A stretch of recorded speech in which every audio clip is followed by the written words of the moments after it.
on va parler de la foi. Alors, pour commencer, j'ai une petite question à vous poser. Qu'est-ce que ça veut dire, en fait, avoir la foi? Pour vous? Pour vous, avoir la foi, croire, ça veut dire quoi? Vous avez le droit de participer. Hein. Il n'y a pas de bonne ou mauvaise réponse. Hein, je veux dire, c'est pour vous. Croire l'incroyable. Croire l'incroyable. Ah oui, déjà. L'espoir. Oh, waouh, attendez. Faire confiance en Dieu, c'est ça? Ok. Croire sans voir. Croire sans voir. L'espoir. L'espoir. Oui. Confiance. Confiance. Amour aussi. L'amour. Ouais. Fidélité. Fidélité. Ouais. Confiance. S'impliquer. S'impliquer. Amour inconditionnel. Amour inconditionnel. Se jeter à l'eau. Se jeter à l'eau. Donner. Donner. Quand tu parles de se jeter à l'eau, tout à l'heure j'ai dû aller aux toilettes et la lumière elle s'allumait pas. Et donc il fallait vraiment oser y aller, fermer la porte, croire que ça va s'allumer à un moment. T'as confiance dans cette lumière qui s'allume et tu vas pas te retrouver dans le noir à essayer de deviner où est la cuvette. Ouais. C'est ça aussi. Ouais.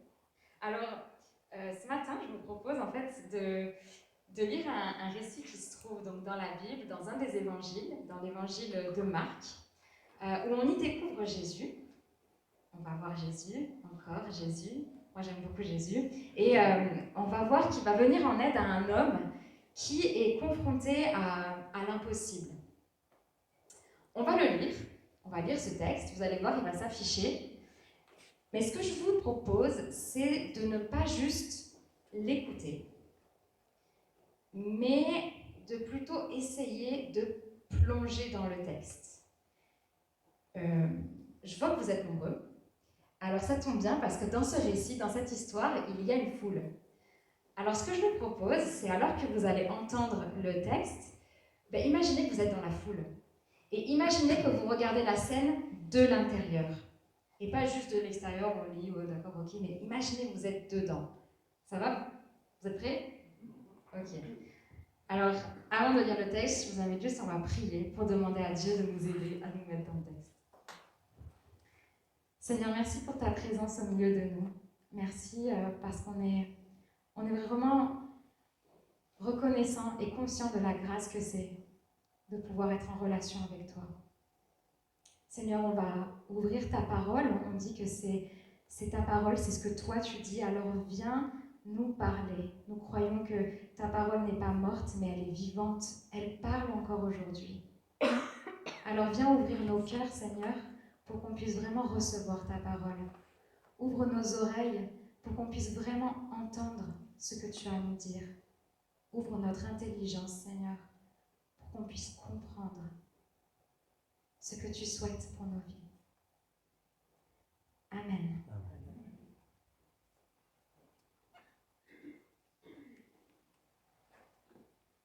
Lorsque Jésus et quelques-uns de ses disciples revinrent vers les autres disciples, ils virent une grande foule.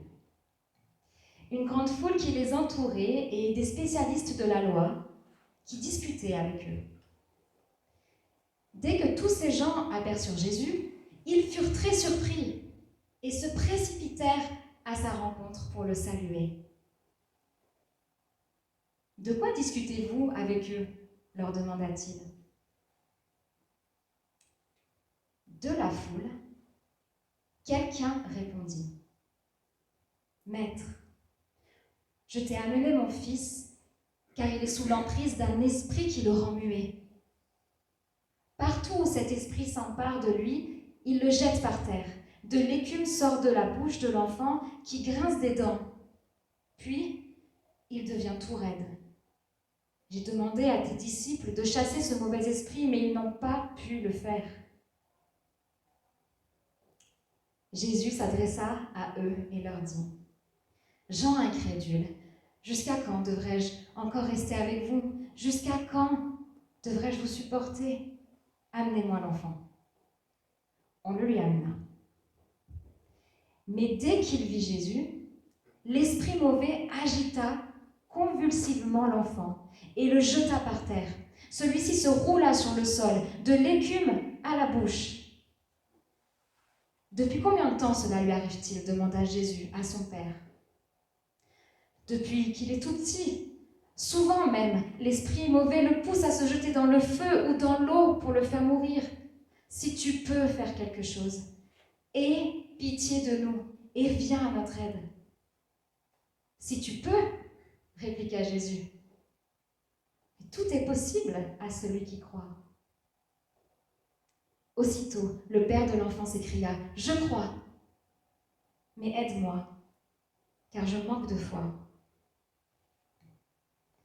Jésus, voyant la foule affluer, commanda avec sévérité à l'esprit mauvais, « Esprit qui rend sourd et muet, lui dit-il, je te l'ordonne, sors de cet enfant et ne rentre plus jamais en lui. » L'esprit poussa un grand cri, secoua l'enfant avec violence et sortit de lui. L'enfant resta comme mort, si bien que la plupart des témoins disaient « il est mort ». Mais Jésus, prenant l'enfant par la main, le fit lever, et celui-ci se tint debout. Jésus rentra à la maison. Ses disciples, qui étaient seuls avec lui, lui demandèrent alors « Pourquoi nous n'avons pas réussi, nous, à chasser cet esprit ?» Jésus leur répondit « Des esprits comme celui-là, on ne peut les chasser que par la prière. » Et ici s'arrête notre récit.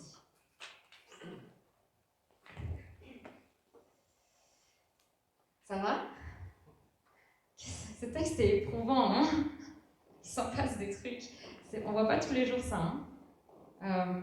Pour moi, je trouve que c'est vraiment le genre de texte qui donne envie de le lire, de le relire pour vraiment saisir, s'approprier tout ce qui se passe, vraiment l'intégrer. Les émotions décrites sont si fortes, je trouve, si humaines. On a presque envie de pleurer avec cet homme. Mais que se passe-t-il exactement dans cette histoire? D'abord, ça commence avec, voilà, vous avez vu, Jésus qui revient d'une montagne, il revient pour rejoindre une foule, nous tous là. Et puis on voit qu'il y a des scribes, il y a le reste des disciples, tout un tas de personnes qui discutent. Ils parlent, ils s'agitent, ils s'excitent, ils accourent vers Jésus. Il y a de l'intranquillité, de l'inquiétude. Est-ce que vous connaissez ce genre d'agitation? Comme ça me ressemble parfois. Vous savez, quand quelque chose ne va pas, vous devrez me voir à la maison. Je m'agite. Je suis de partout à la fois. Je fais la vaisselle tout en faisant le ménage et tout en bougeant. J'envoie des mails et je suis pas bien. J'arrête pas de parler. Et Jésus interroge, de quoi parlez-vous? Alors de la foule sort un homme qui va expliquer la situation. Enfin, on va savoir pourquoi il y a toute cette agitation. Il explique que c'est son fils qui est malade. Alors clairement, vous avez vu la liste des symptômes? Je ne suis pas médecin et ni psychiatre. Je ne peux pas vous dire quelle est la pathologie de cet enfant. On parle aussi d'un esprit, un mauvais esprit. Alors je ne suis pas démonologue, spécialiste des démons. Je ne peux pas vous dire quel est l'esprit qui possède cet enfant. Mais par contre, je suis une lectrice. Et je peux voir que la situation est grave. Est-ce qu'elle pourrait vraiment être pire? Vous imaginez voir cette scène? Regardez la violence des termes choisis par le père pour décrire la situation de son fils. Quand l'esprit saisit l'enfant, il est frappé au sol, il écume, il grince des dents, puis il devient tout raide. Et après, ça recommence. Il convulse, il est déchiré, il tombe et se roule. Cet enfant qui est le centre des discussions ne dit pas un mot. Il est muet. Bien que l'esprit le rende muet, c'est le mouvement de tout son corps qui crie sa souffrance. Ça hurle, mais on n'entend rien. L'agitation est aussi intérieure. Est-ce que la situation de cet enfant ne décrirait pas parfois l'état de mon âme? À l'intérieur, ça hurle. Est-ce qu'il ne vous arrive pas de vous sentir aussi impuissant que le père de cet enfant? Ou aussi incompétent que les disciples qui n'ont rien pu faire? Jésus se tourne alors vers le Père et il lui pose cette question. Depuis combien de temps cela lui arrive-t-il? Je sais pas vous, mais moi ça me fait bizarre que Jésus pose cette question. On a l'impression d'être dans un entretien médical, vous savez, ou une enquête judiciaire, je sais pas, il y a un truc. On a envie de dire, mais vas-y Jésus, fais ce que tu sais faire, quoi. Pourquoi tu poses des questions Pourquoi est-ce que Jésus pose des questions? C'est toujours intéressant, quand on lit la Bible, et qu'il y a des questions qu'on se dit, mais ça sert à rien de la poser là, de se demander pourquoi en fait. Pourquoi est-ce que Jésus pose cette question? Moi, je vois 3 raisons. D'abord, clairement, ça permet au papa de l'enfant de décrire, de préciser la situation. On apprend notamment que ça lui arrive depuis son enfance et que c'est grave parce qu'il risque la mort. Deuxième raison, ça permet au père quand même de crier à Jésus et de dire « Viens à notre aide ». Le père peut exprimer sa détresse et celle de son fils. Et troisièmement, je ne sais pas si vous avez remarqué, si vous l'avez senti, mais j'ai l'impression que cette question, elle permet de changer de rythme. Depuis le début du récit, il y a beaucoup d'agitation, il y a beaucoup d'action. En plus, Marc, c'est un auteur qui a l'habitude d'écrire... Quand on lit, on est épuisé, quoi. Parce qu'il enchaîne les verbes, ça s'active et tout. Vous savez, il a un style, c'est son style, quoi. Voilà, il faut le prendre. Hein. Mais il n'y a pas le temps de respirer. Et cette question de Jésus, elle nous fait comme entrer dans une scène au ralenti. Vous savez, pouf, au milieu de tout ce brouhaha, Jésus est capable de créer comme une bulle dans laquelle il est seul avec le Père, en tête à tête. Après ça, l'action est de retour. Il y a la foule qui revient, Jésus les voit et il chasse l'esprit. Je ne sais pas si vous avez remarqué, mais il le chasse illico presto, c'est super impressionnant. 3 versets et c'est réglé. On voit ici toute la puissance de Jésus. Il ordonne, par sa parole, à un esprit sourd et muet, et l'esprit lui obéit. J'adore. Mais en plus de ça, il lui interdit de revenir. La puissance de Jésus est pleine.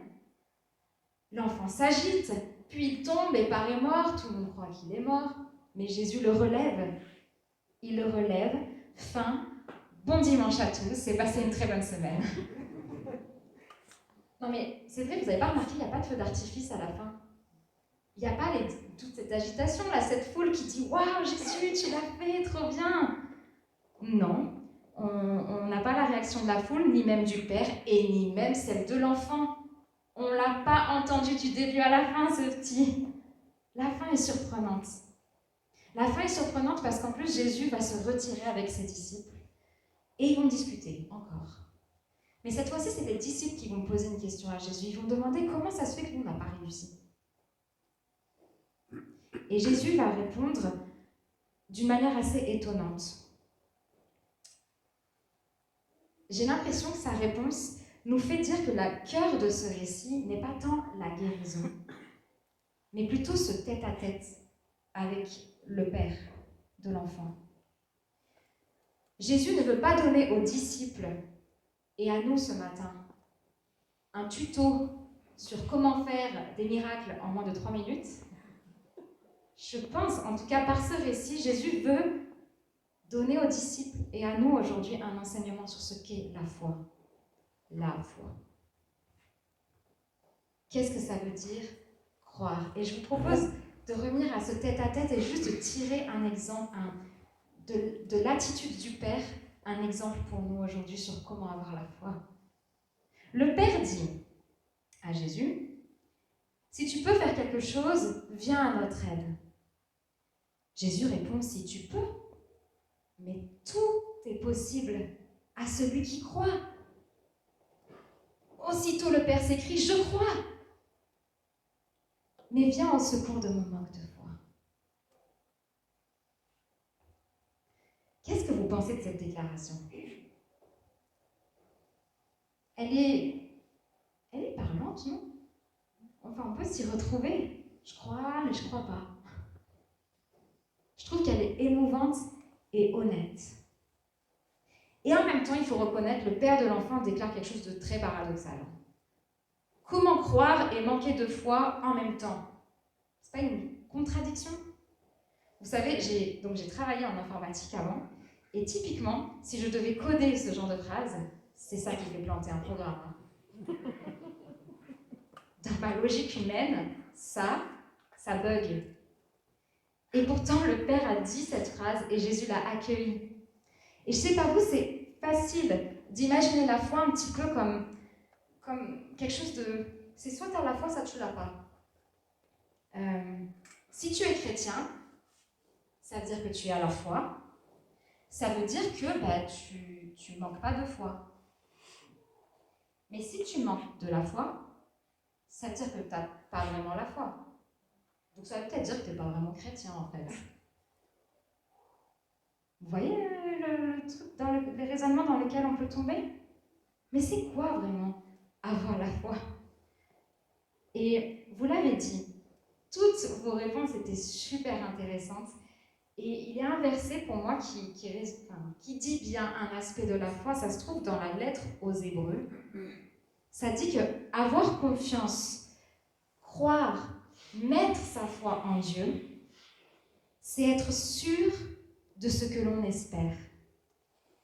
C'est être convaincu de la réalité de ce que l'on ne voit pas. Être convaincu de ce qu'on ne voit pas.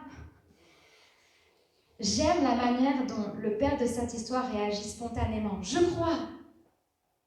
Et comme si, en le disant, il réalisait ce qu'il disait. Et donc, il réalise en même temps son manque de foi. Je crois, oui, je crois que tu peux guérir mon fils. Je crois que tu peux faire l'impossible. Je crois que tu es le Messie, que tu es le Sauveur. Je crois, Jésus, que tu es Dieu. Et en même temps, mais comment c'est possible ? La réalité de ce qu'on voit et la réalité de ce qu'on ne voit pas sont en tension. La réalité humaine, ma logique humaine, 1 + 1 = 2, et la logique divine s'entrechoquent. L'agitation du maintenant et l'espérance de ce qui est à venir, ça se cogne. Je crois, mais j'ai tellement de peine à croire. Je pense que la réaction du Père est réellement un modèle de prière pour nous aujourd'hui. Il nous apprend que le croyant, celui qui croit, est celui qui exprime sa confiance en Jésus tout en reconnaissant sa difficulté à croire.